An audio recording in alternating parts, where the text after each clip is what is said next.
Alright guys, we're going to learn how to use the ServiceFusion mobile app for Ovis Labs. First you'll go to the Google Play Store or the Apple App Store to download the ServiceFusion app. Once you've downloaded it, the app will be installed on your phone and you'll be able to launch it.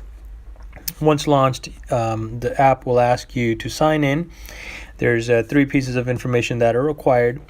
Very first thing, the company ID, which is on the very top. Over here I have it typed in as Ovis, O-V-I-S-S. The second item is the username, which will be provided when the technician is onboarded. The last item is your password. The password will be sent to your company email, and you can then change it to whatever you like after that. Go ahead and click sign in to sign in from there. Once you've signed in, for all Ovis employee technicians, you'll be required to clock in, clock out, take a break, so on and so forth. So I'm going to go over that process real quick. To clock in, you'll notice the green clock in bar at the very bottom. You'll hit clock in. That clocks you in. Notice the clock in has changed to clock out, and there's a second line added called start break. Now the start break is an option to for your paid break only. Do not use it when you're taking a lunch. So when you want to take your 10-minute break, you want to hit start break, and during this time you're still clocked in. It's just notifying and calculating that you are on a break for compliance purposes. Once your 10 minutes are over, you want to hit end break.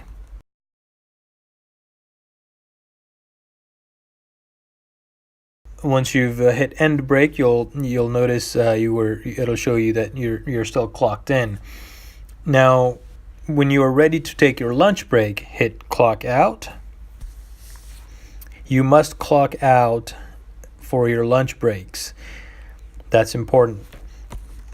And once you're done with your 30-minute, 45-minute, or 60-minute lunch break, go ahead and hit clock in again to clock back in. Now at the end of the day, you want to hit clock out once you're done with your jobs and you're ready to head home. So go ahead and clock out. That's it. That's how you clock in, clock out on your regular work days. Independent contractors that are working for Ovis are not required to clock in and clock out.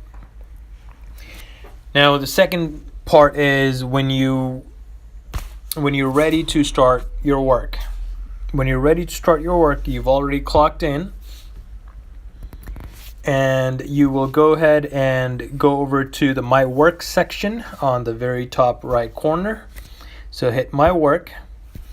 My Work will show you all jobs that you have scheduled for that day. I have a job scheduled, the very first one on the top. I'm going to go ahead and click on that. Now my job is for Ovis office. It tells me the location, tells me on the very top, it tells me the date, Friday, October 12th. It tells me what time my arrival time is. The top time is and the bottom time gives me my arrival window. So I need to arrive for this job between 12 and 4 p.m. and it should take me about 15 minutes. Now the estimated duration is optional. Sometimes it's there, sometimes it's not, but majority of the time it will be. And then my point of contact at Ovis, who my point of contact is. In this case, it's listing as Beyond.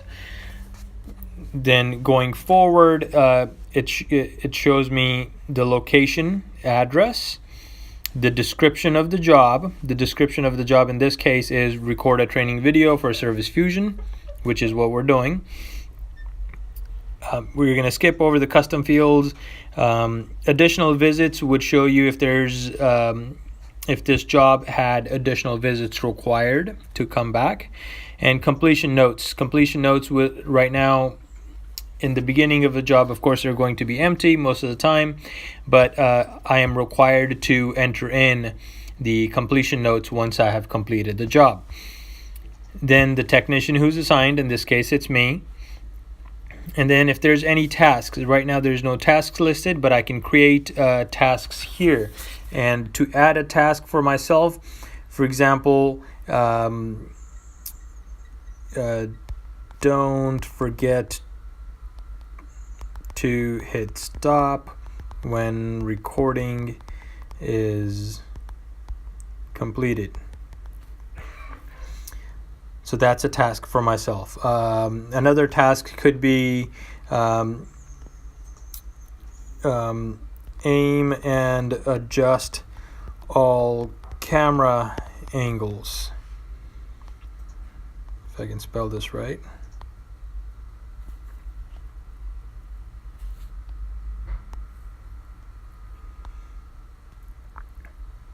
All right, and another task can be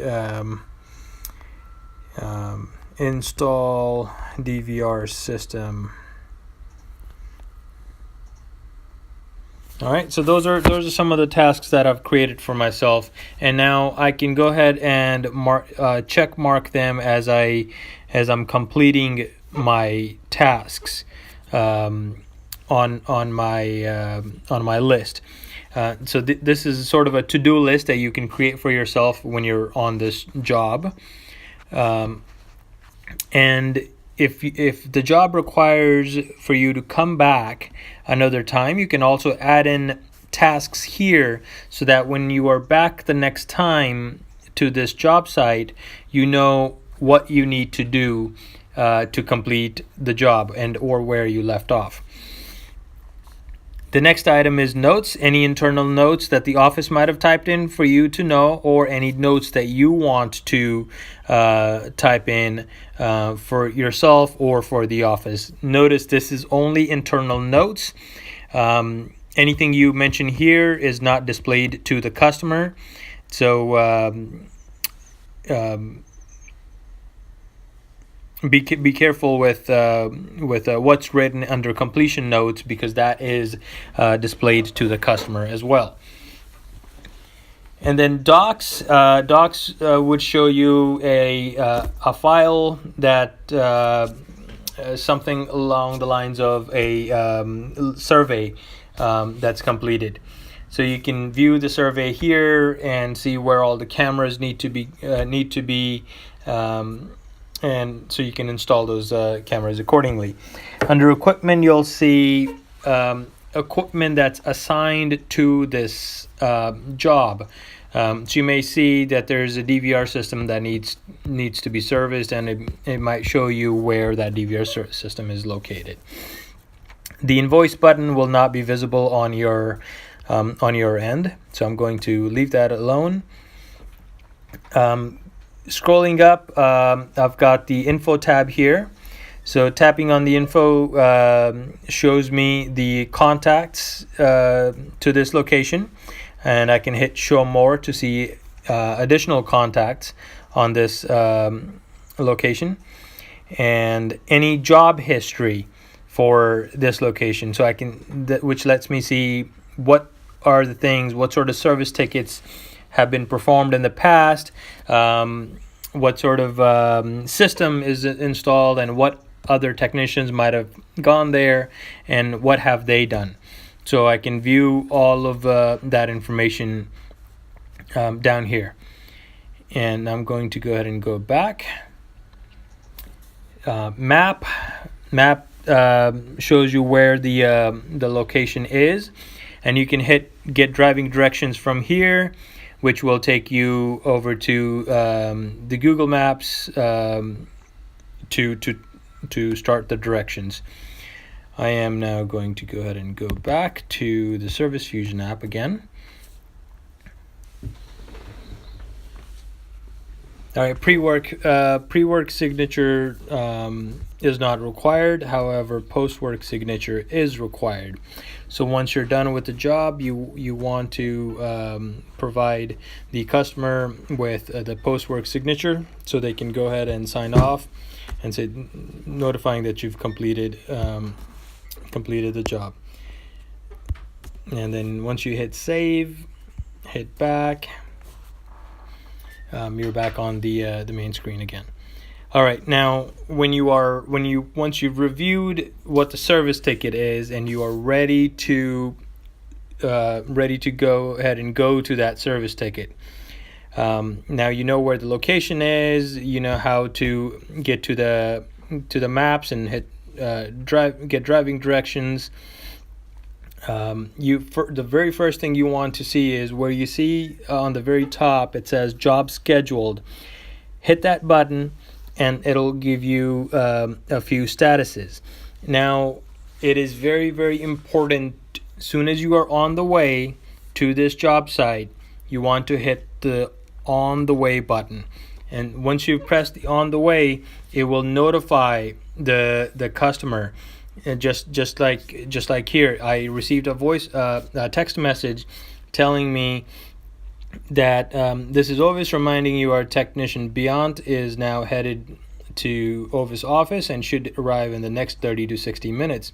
If there are any questions, please call the office number, which notifies the customer that we are now on their way, and that's our approximate ETA. And if they have any questions or concerns, they'll call the office. If they would like to reschedule it, they'll call the office. This way we're not just driving to the site for no reason and find out that the customer's not available and we can't get the job done.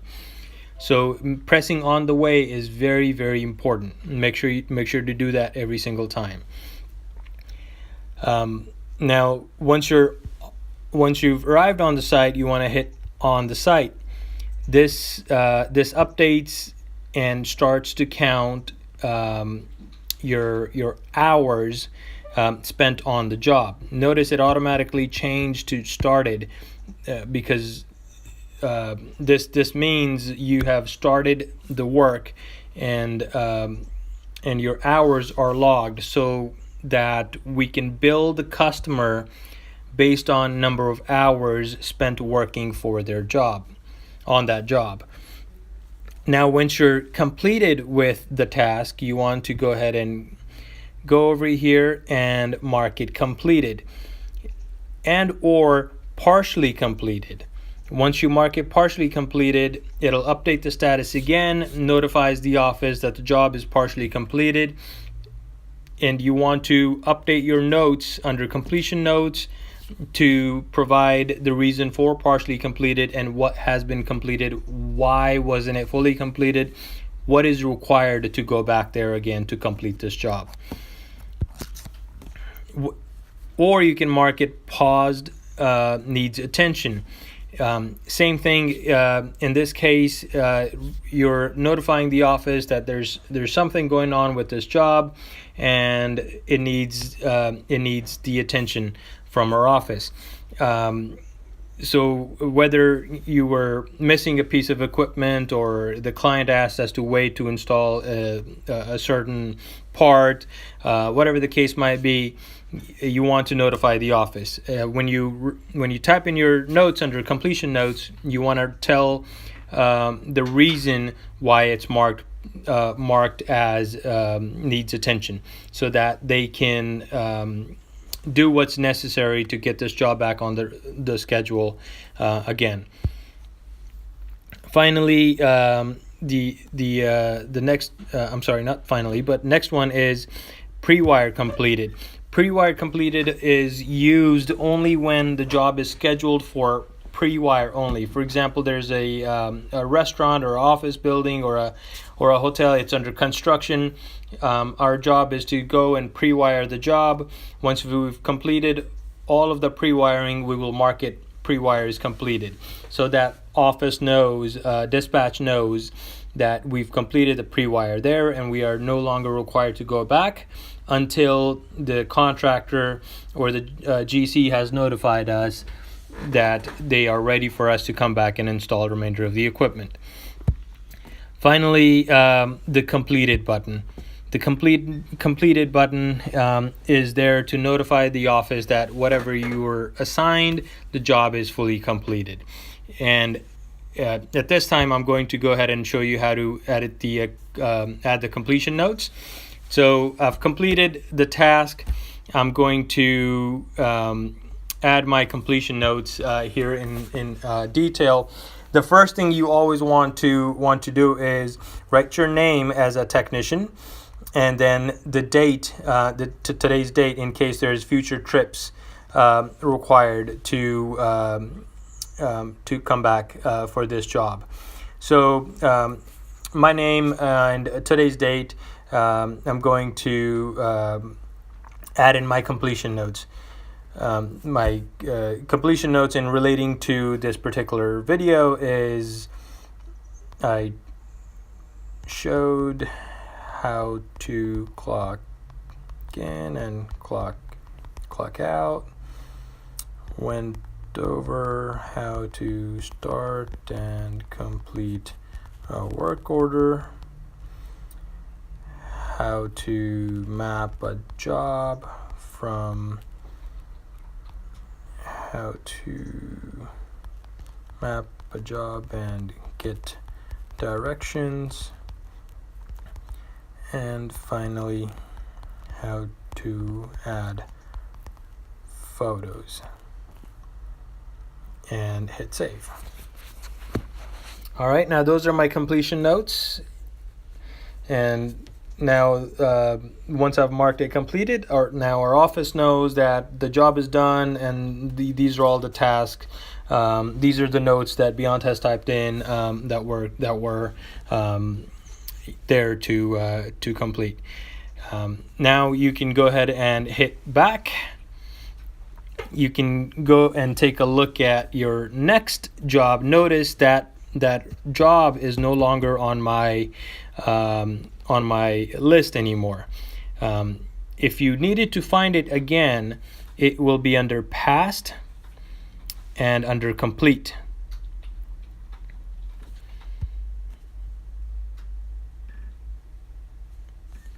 All right, you'll see a lot of estimates under mine, but that's where the job ends up. It ends up under the completed section. I'm not going to worry about finding it right now. Matter of fact, here, there we go. I just found it. So here's the job again. If I need to edit something to it or add an additional note, I can do that here. Forgot to add in additional notes. There we go. So it shows the activity on here, and it says that I've added in additional notes.